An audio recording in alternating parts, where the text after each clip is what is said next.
Everyone, welcome back to mini vlog and what I eat in a day. तर सकाळी ना थोडं वातावरण थोडं बिघडलं होतं, खराब झालं होतं, थोडं आभाळही येत होतं, ऊनही पडत होतं. आणि हा जो व्हिडिओ आहे तो मी खूप दिवसांचा शूट करून ठेवलेला, पण त्याला व्हॉइसच द्यायचा राहिला होता. मग नंतर मी पिलेलं आहे दूधमध्ये प्रोटीन पावडर मिक्स केलं होतं. आणि नंतर ना मला बॉईल केलेले बटाटे खूप आवडतात, तर मग मी बॉईल केलेले बटाटे खाल्ले, 3 खाल्ले. आणि नाश्ता मी केलाच नाही नंतर. आणि खूप असं माझं टमी फुल झालं होतं, पोट माझं भरलेलं होतं.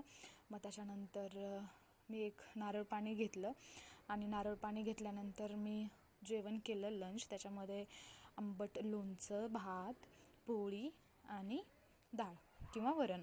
त्याच्यानंतर ना मग ह्या झिरो सेव होती ही मोतीची, तर ही मला आवडू लागली, म्हणजे छान लागू लागली.